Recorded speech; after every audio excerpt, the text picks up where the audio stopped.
दोस्तों, कैसे हैं आप सब। उम्मीद करती हूँ आप सब बिल्कुल ठीक होंगे। आज मैं आपके लिए लेकर आई हूँ आपके पसंदीदा शो का आने वाला अपकमिंग ट्रैक। और यकीन मानिए, इस बार की कहानी में धमाका इतना बड़ा होने वाला है कि आप भी सोच में पड़ जाएंगे कि आगे आखिर होगा क्या। कहानी शुरू होती है आर्यवर्धन और अनु से। हम सब जानते हैं कि दोनों के बीच एक अजीब सा रिश्ता है। एक तरफ आर्यवर्धन अपनी भावनाओं को खुलकर कह नहीं पाता, लेकिन दिल से वो सिर्फ और सिर्फ अनु से ही प्यार करता है। दूसरी तरफ अनु भी उसके लिए कुछ खास महसूस करती है, लेकिन हालात हमेशा कुछ ऐसे बन जाते हैं कि दोनों के बीच गलतफहमियां पैदा हो जाती है। इस बार भी ऐसा ही होता है। आर्यवर्धन ऑफिस की ओर जा रहा होता है और तभी वो अनु को विपिन के साथ देख लेता है। दोनों हंसते बोलते ऑफिस की ओर आते हैं। अनु का ये मासूम पल आर्यवर्धन को चुभ जाता है और उसका गुस्सा बेकाबू हो जाता है। उसके मन में ये सवाल उठने लगता है कि अनु उसके लिए कितनी गंभीर है, और इसी जलन के कारण वो ऑफिस पहुंचते ही खुद पर काबू खो देता है। गुस्से से भरे आर्यवर्धन का चेहरा किसी तूफान की तरह लगता है। वह अपने केबिन में जाकर बैठ जाता है और वहां दवाइयों को बिल्कुल नजरअंदाज कर देता है। अनु भी तुरंत वहां पहुंचती है और उसे रोकने की कोशिश करती है। वह कहती है, सर, आपको बीपी की समस्या है, दवाई लेना बहुत जरूरी है, वरना आपकी तबीयत बिगड़ जाएगी। लेकिन गुस्से में अंधे हो चुके आर्यवर्धन को उसकी बात सुनाई ही नहीं देती। उसे सिर्फ वही दृश्य याद आता है जिसमें अनु और विपिन साथ साथ हंस रहे थे। क्रोध में वह गिलास उठाकर जमीन पर पटक देता है।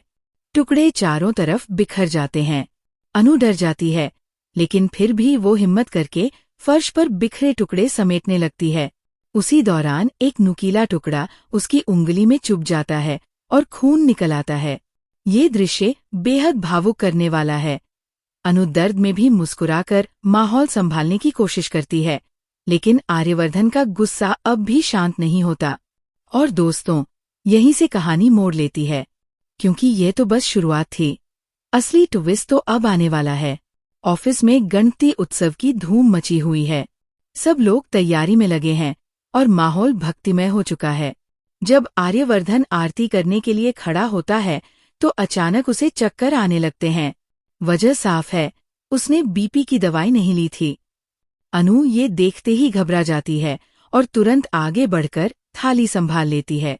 वह आर्यवर्धन का साथ देती है ताकि आरती पूरी हो सके। उस पल का नजारा वाकई देखने लायक होता है। अनु और आर्यवर्धन साथ साथ भगवान गणेश की आरती कर रहे होते हैं और चारों तरफ उनके चेहरे की चमक सबका ध्यान अपनी ओर खींच लेती है। लेकिन वही दूसरी ओर मीरा खड़ी खड़ी सब कुछ देख रही होती है। उसके पैरों तले जमीन खिसक जाती है, क्योंकि वह खुद आर्य के पास जाकर उसकी मदद करना चाहती थी।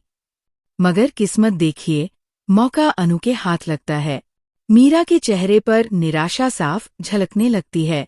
दोस्तों, ये नजारा तो वाकई कहानी को एक नए मोड़ पर ले जाता है। लेकिन असली धमाका अभी बाकी है।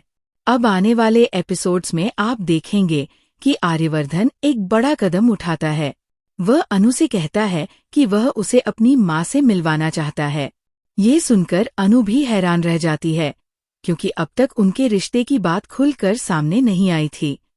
दूसरी ओर अनु की माँ को भी ये बात बताई जाती है और तभी एक महिला साफ साफ कह देती है कि अनु की शादी आर्यवर्धन से ही होगी। सोचिए दोस्तों, अब कहानी किस दिशा में जाएगी। एक तरफ अनु और आर्यवर्धन के बीच प्यार की डोर मजबूत हो रही है, लेकिन मीरा जैसी रुकावटें भी है। दूसरी तरफ परिवार का दबाव, समाज की सोच और आने वाले फैसले सब कुछ इस रिश्ते को और पेचीदा बनाने वाले हैं। तो दोस्तों, अब इंतजार कीजिए उस असली धमाके का जो इस शो की कहानी को पूरी तरह बदल देगा। फिर मिलेंगे एक नई कहानी के साथ। तब तक के लिए खुश रहिए, सलामत रहिए और देखते रहिए विद्या विक्सात्व। और हाँ, हमारे चैनल को लाइक, शेयर और सब्सक्राइब करना बिल्कुल मत भूलिएगा।